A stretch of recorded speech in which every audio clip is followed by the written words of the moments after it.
થઈને નાવ અમારી હંકારો પ્રભુજી, જીવન નૈયા ચલાવો.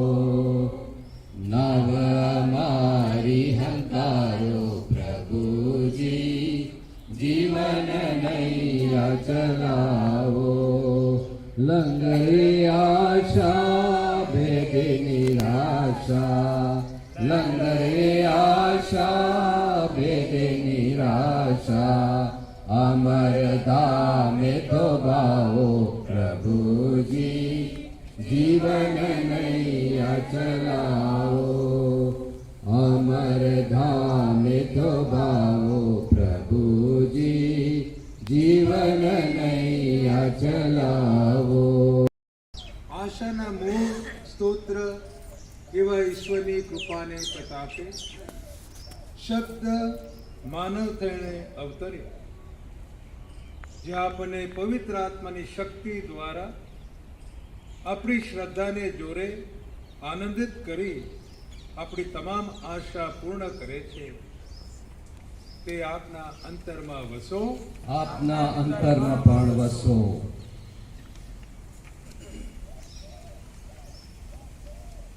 તમારો જવાબ રહેશે, આપણી આશાના સ્તોત્ર પરમેશ્વરની સ્તુતિ હો. આપણી આશાના સ્તોત્ર પરમેશ્વરની સ્તુતિ હો. પ્રભુ આપણો સહાયક અને ઢાલ છે. આપણા આશાના સ્ત્રોત પરમેશ્વરની સ્તુતિ હો. પવિત્ર એના નામ મહિમા બહી વિશ્વાસ, એથી આપણે હૈયે નિત ઉલ્લાસ. આપણી આશાના સ્ત્રોત પરમેશ્વરની સ્તુતિ હો.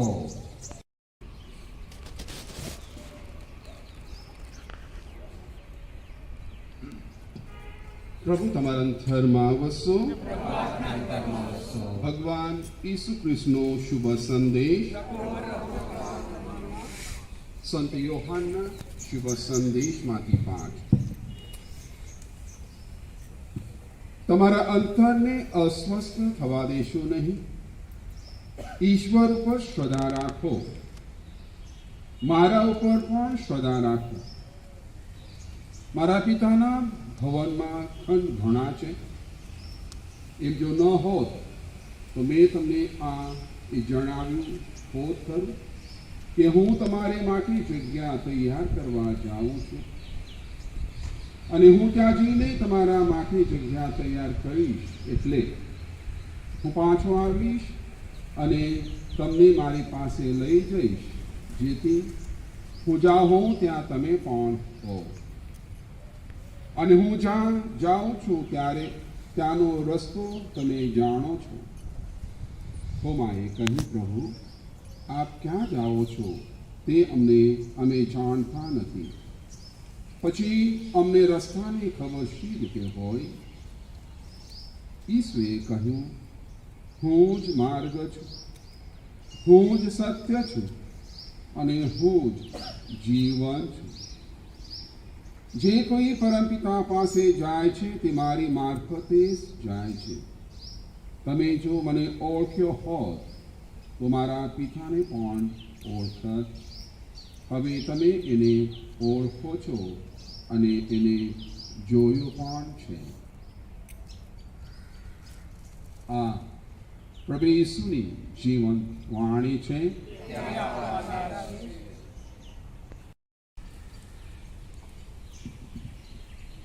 પરવાલા સૂચનો 2025ની સાલ એટલે જુબલી વર્ષ. જુબલી વર્ષ એટલા માટે કે આપણા પ્રભુ ઈસુના જન્મના 2025મું વર્ષ હવે આવી રહ્યું છે, અને આખું વર્ષ આપણે વર્ષની ઉજવણી કરવાની છે. 100 વર્ષ થાય ત્યારે પણ ઉજવણી થતી હોય છે, 50 વર્ષ થાય ત્યારે પણ ઉજવણી થતી હોય છે, 75 વર્ષ થાય ત્યારે પણ, મિલેનિયમ થાય છે ત્યારે પણ, અને 2033ની સાલ એ પણ અગત્યની બનશે. કારણ કે ત્યારે પ્રભુ ઈસુ એ જે પોતાના પ્રાણ ક્રૂસ ઉપર છોડ્યા હતા એ પ્રસંગને યાદ કરીને 2033મા વર્ષે, કારણ કે પ્રભુ લગભગ 33 વર્ષના હતા જ્યારે એ ક્રુસ ઉપર ચડ્યા હતા ત્યારે. અને જુબલી વર્ષ એ આનંદની વાત છે આપણી માટે, એની ઉજવણી છે. અને વડા ધર્મગુરુ ફ્રાન્સિસે એની જાહેરાત કરી. એમણે 24મી ડિસેમ્બરના રોજ સંત પીટર બેઝિલિકાની દરવાજો જે કાયમ બંધ રહે છે, જુબલી વર્ષના દિવસે જ એને ખોલવામાં આવતો હોય એક વર્ષ માટે, એને ખુલ્લો મૂક્યો. પણ હરેક ધર્માધ્યક્ષને કહ્યું કે તમારા ધર્મ પ્રાંતની અંદર 29મી ડિસેમ્બર એટલે કે પવિત્ર કુટુંબના પર્વના દિવસે તમારા દેવાલયની અંદર ક્રુસને લઈને જવાનું છે, એને કોઈ જગ્યાએ મૂકવાનો છે. તેથી આવીને લોકો આખા વર્ષ દરમિયાન તે ક્રુસને જોઈને ક્રુસ આપણો આધાર બનાવવા માટે એ આપણું બહારણું છે એ કહે છે. અને સાચી વાત છે કે પ્રભુએ પોતાનું હૃદય આપણી માટે ખુલ્લું કર્યું અને આપણી માટે આપણો દ્વાર બન્યા છે. એ જ સત્ય છે, એ જીવન છે અને એ જ આપણો માર્ગ છે ને એને માર્ગે આપણે ચાલવાનું છે. અને આખા વર્ષ દરમિયાન એની ઉજવણી થશે. આનંદની વાત છે, આપણે એની ઘોષણા કરવાની છે. રોમના ધર્મસંઘ પાઉલે જે શબ્દ વાપર્યા હતા તેનો આધાર લઈને વડા ધર્મગુરુ ફ્રાન્સિસે આ ઘોષણા પત્રનું શીર્ષક આશા આપણને નિરાશ કરતી નથી એવું આપ્યું છે. બિન યહૂદીઓના પ્રેષિત સંત પાઉલ આપણને જણાવે છે કે ઈશ્વર માટે કશું જ અશક્ય નથી. ઈશ્વર જે વચનો આપે છે તેને તેઓ સદા વફાદાર રહે છે. મૃત્યુ કે જીવન, દેવદૂત કે અન્ય આકાશી શાસકો ને સત્તાધીશો, વર્તમાન કે ભાવિ, અધલોક કે ઉજ્જવલોક કે સૃષ્ટિમાંની કોઈ પણ વસ્તુ આપણા પ્રભુ ઈસુ ખ્રિસ્ત રૂપે પ્રગટેલા ઈશ્વરના પ્રેમથી આપણને વિખૂટા પાડી શકે તેમ નથી. અને આ ઈસુમય પ્રેમ જ આપણને જીવનના સંઘર્ષોમાં પ્રભુમય જીવન જીવવા માટે પ્રેરણા પૂરી પાડે છે. આશા હકીકતમાં પ્રેમથી જન્મે છે અને તે ક્રોસ પર વિધાયેલા ઈસુના હૃદયમાંથી વહેતા પ્રેમ પર આધારિત છે. સજીવન થયેલા પ્રભુ ઈસુનો આત્મા ઇતિહાસમાં કાર્યરત છે અને જે શ્રદ્ધાળુઓમાં આશાનો પ્રકાશ ફેલાવે છે. આશાની ભાવનાથી પ્રેષિત પાઉલે રોમના ખ્રિસ્તી સમુદાયને પ્રોત્સાહનના શબ્દો આશા આપણને નિરાશ કરતી નથી એવા વચનો કહીને આદિ ધર્મસભાને ખ્રિસ્તના પ્રેમમાં દ્રઢમૂળ કરી હતી. દરેક ખ્રિસ્તી માટે આ જયંતિ 2025 મુક્તિના દરવાજા સમાન છે. આ વર્ષ પ્રભુ ઈસુ સાથે વ્યક્તિગત મુલાકાતની ક્ષણ હોઈ શકે છે. તો ચાલો આપણી આશારૂપ ખ્રિસ્તના આદેશને અનુસરીને આ જયંતિ 2025માં આશાના વાહકો બની આસીસીના સંત ફ્રાન્સિસની જેમ સર્જનની જાળવણી કરતા એકબીજાને હિંમત, પ્રોત્સાહન અને આશા પૂરી પાડતા આશાના યાત્રીઓ તરીકે આપણા મૂળ વતન એવા સ્વર્ગ તરફ પ્રયાણ કરીએ. પર દયા કરો, પ્રભુ દયા કરો, हमारी ऊपर दया करो, हे कृष्ण दया करो, हमारी ऊपर दया करो, हे कृष्ण दया करो, हमारी ऊपर दया करो.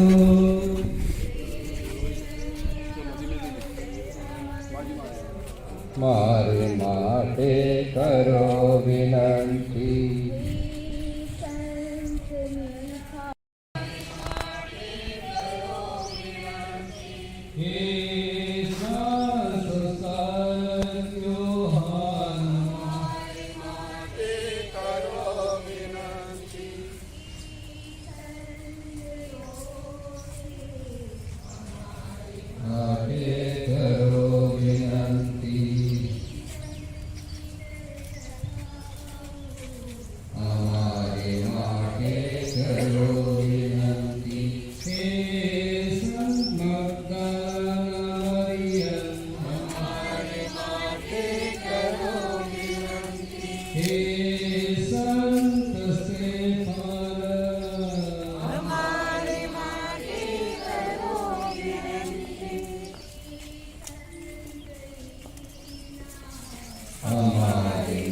માટે કરો વિનંતી.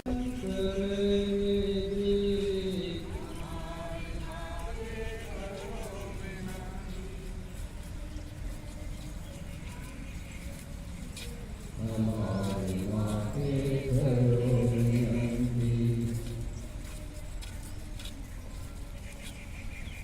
અમારી માટે કરો વિનંતી. હે સંત પ્રેમિયા,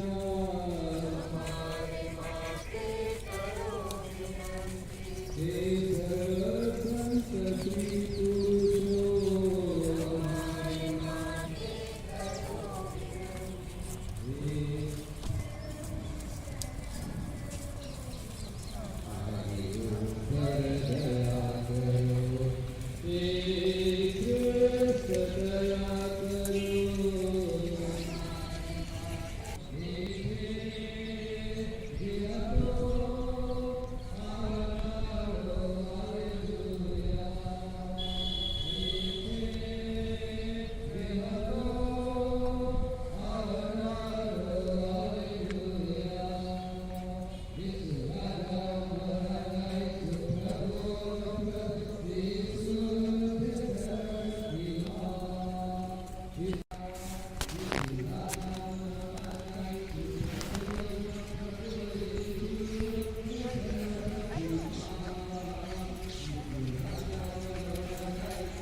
હે જીવનના નાથ, જળ વડે ધરતીને તમે હરિયાળી કરો છો, એના લશ્કર સદા ટકાવી રાખો છો.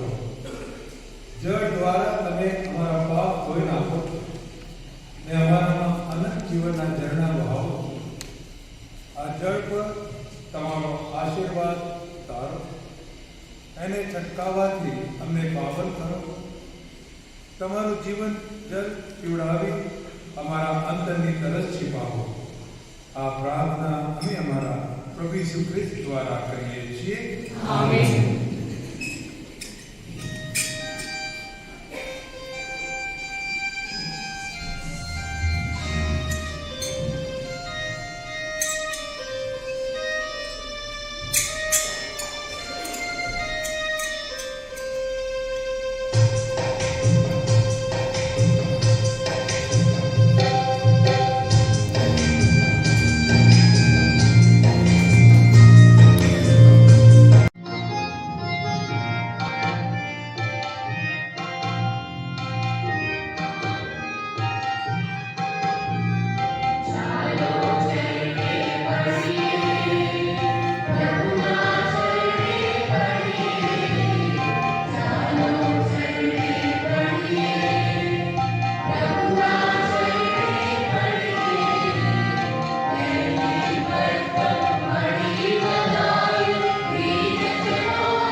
જતા હતા. જ્યારે ઈસુ 12 વર્ષના થયા ત્યારે પણ તેઓ દર વર્ષની પેઠે જાત્રાએ ગયા. ઉત્સવ પૂરો થતા તેઓ પાછા ઘેર આવવાની ગયા. પણ બાળ ઈસુ યરૂશાલેમમાં જ રહી પડ્યા અને એમના મા બાપને એમની ખબર જ ન પડી. ઈસુ પણ સંગમાં જ છે એમ ધારીને એક દિવસ તો તેમણે પ્રવાસ જારી રાખ્યો. પણ પછી પોતાના સગા સંબંધીઓમાં અને ઓળખીતા પાળખીતાઓમાં તેમની શોધ કરવા માંડી. છોકરાનો પત્તો લાગ્યો નહીં એટલે તેઓ શોધતા શોધતા પાછા યરૂશાલેમ આવ્યા. છેક બીજે દિવસે તેમને મંદિરમાંથી તેમની ભાળ લાગી. ધર્મનો ગુરુઓની વચ્ચે બેઠા બેઠા તે તેમનો ઉપદેશ સાંભળતા હતા અને તેમને પ્રશ્ન પૂછતા હતા. એમની વાત સાંભળનાર સૌ કોઈ એમની બુદ્ધિથી અને એમના જવાબોથી ચકિત થઈ જતા હતા. એમને જોઈને એમના મા બાપના આશ્ચર્યનો તો કંઈ પાર ન રહ્યો અને તેમની માએ તેમને કહ્યું, બેટા, તે આમ કેમ કર્યું? જો તારા બાપુને હું તો તને શોધી શોધીને અલગા થઈ ગયા. તેમણે તેઓને કહ્યું, તમે શું કરવા મારી શોધ કરી? તમે ખબર નહોતી કે હું તો મારા પિતાના ઘરમાં હોઈશ? પણ તેમને એમનું કહેવું સમજાયું નહીં. પછી ઈસુ તેમની સાથે પાછા નાઝરેત આવ્યા અને તેમના ગયામાં રહ્યા. એમની માએ આ બધી વાત પોતાના હૈયામાં સંગ્રહી રાખી. ઈસુ જ્ઞાનમાં અને ઉંમરમાં વધતા ગયા અને ઈશ્વરના અને માણસોના વધુને વધુ પ્રીતિ પાત્ર બનતા ગયા. આ પ્રભુની વાણી છે.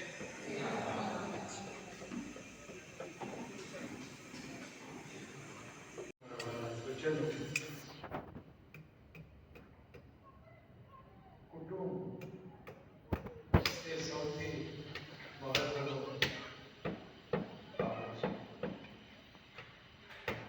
સૌથી મહત્વનો કુટુંબ એક નાનકડી ધર્મસભા છે અને એ કુટુંબ જ્યારે પ્રેમમાં વસે છે ત્યારે ઈશ્વરની કૃપાઓ બહાર નીકળે છે. એનો વાઇબ્રેશન બહાર નીકળે છે. પ્રેમ કુટુંબની વચ્ચે હંમેશા રહેવો જોઈએ. ઘણી બધી બાબતો આજે આપણે બંને શાસ્ત્ર પાઠોની અંદર પહેલા અને બીજાની અંદર સાંભળી કે કેવી રીતે જીવન જીવવું એ ઉપદેશમાળાના ગ્રંથમાંથી જે લેવામાં આવે એ પ્રભુ ઈસુના જન્મ પહેલા 200 વર્ષ પહેલા જે કુટુંબોની અંદર જે ભાવનાથી લોકો રહેતા હતા એની એક પ્રકારનું એક વિવરણ છે. અને આપણને યાદ રાખવું છે, માણસ બહુ બદલતો નથી. જમાનો બદલતો જશે, સમય બદલતો જશે, પેઢીઓ બદલતી જશે, પણ શાસ્ત્ર તો બદલાશે. અને માણસને જે આજે પણ જરૂર છે, માણસ એટલે કે પુરુષ, સ્ત્રી, બાળકો બધા એને જે જરૂર છે ત્યારના આ પ્રથમ શાસ્ત્ર પાઠ થશે કે બાળકો પિતાને માન આપશે. બાળકો પિતાને માન આપશે. ઈસુ આદર્શ બાળક છે.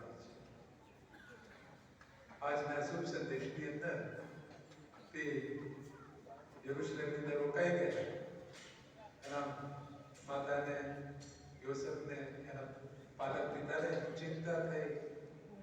પાછા દોડતા દોડતા પાછા આવ્યા. બીજે દિવસે એના હાથમાં પ્રભુ ઈસુ આવ્યા. ખૂબ આનંદ થયો. એમની ચિંતા દૂર થઈ. પણ પછી બાળક કેવી રીતે છે? મા બાપના કહેવામાં ઈસુ આપણને સૌથી ઉત્તમ આદર્શ નમૂનો આપે. કારણ કે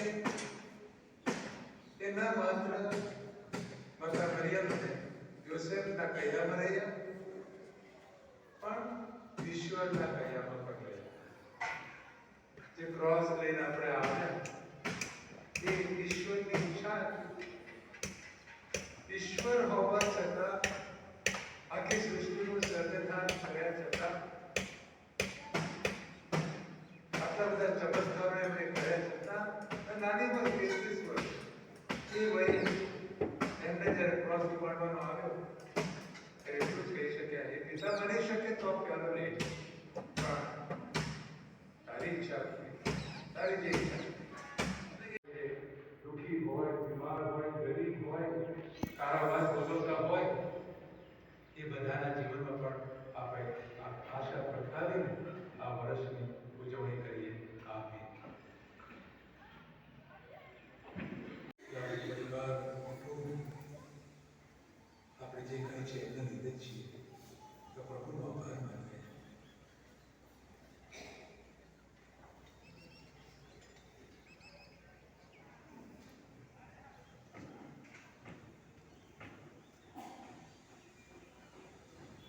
પ્રાર્થના કરીએ.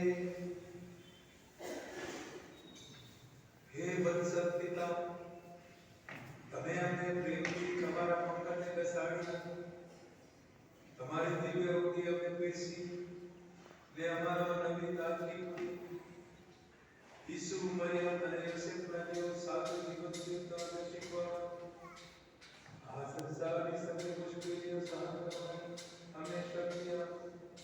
જેમતે તમારા પરિવાર સાથે સદા સુખી કરો.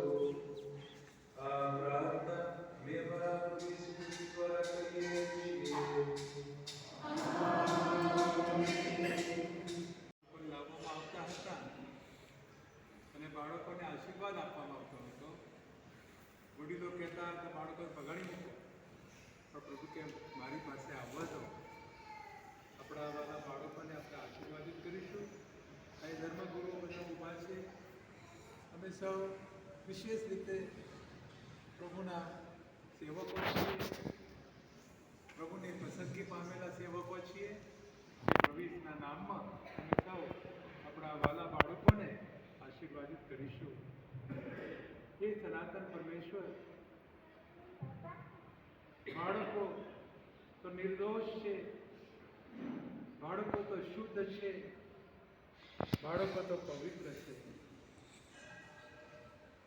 એ બાળકોને તમારી પાસે લાવવામાં આવતા હતા ત્યારે તમે એમને આશીર્વાદિત કરતા હતા.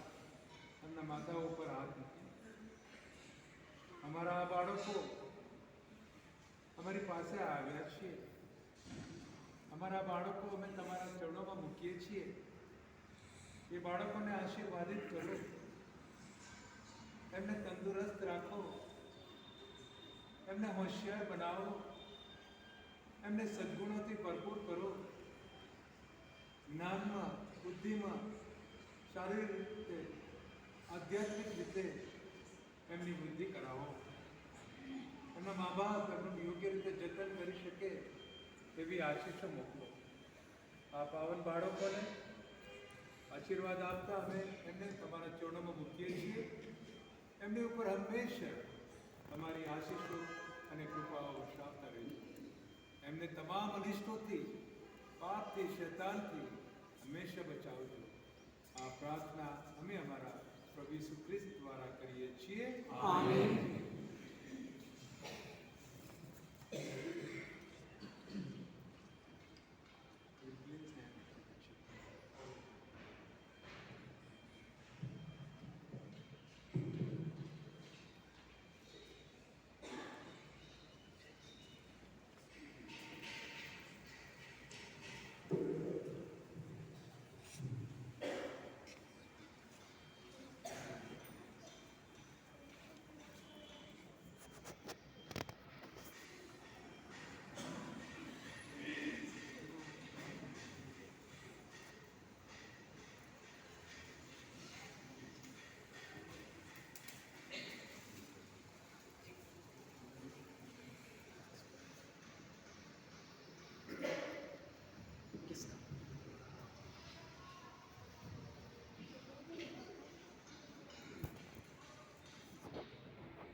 ઈશ્વરે દૂતો મોકલીને ઘરવાળોને પોતાના પુત્રના જન્મની વધાઈ આપી. તમે પણ એ બધાની સૌને આપી શકો કે તે માટે તેઓ તમારા અંતરને આનંદથી ઉભરાવી દો. પોતાના પુત્રના જન્મથી એમણે સ્વર્ગ અને પૃથ્વી વચ્ચે સેતુ રચ્યો. તેઓ આ પૃથ્વી ઉપર તમારા અંતરને પોતાની શાંતિથી ભરી દો ને અંતે સ્વર્ગના સંતોના સંગમાં તમને દોરી જાઓ. સર્વશક્તિમાન પરમેશ્વર પિતા અને પુત્ર અને પવિત્ર આત્માના આશીર્વાદ તમારા સર્વ પર ઉતરો. ઈશ્વરના આદેશ લઈ શાંતિને પંથે જાઓ. તમને સૌને નાતાલની શુભેચ્છાઓ પાઠવું છું. નાતાલના દિવસે હું નાના ધર્મ વિભાગમાં જતો હોઉં છું, પણ તમે મારી પ્રાર્થનામાં છો એટલે તમને હંમેશા હું યાદ કરું છું. તમારા એક કુટુંબને પ્રભુ ખૂબ આશીષોથી ભરપૂર કે એવી મારી પ્રાર્થના, એવી મારી શુભેચ્છા. God bless you all.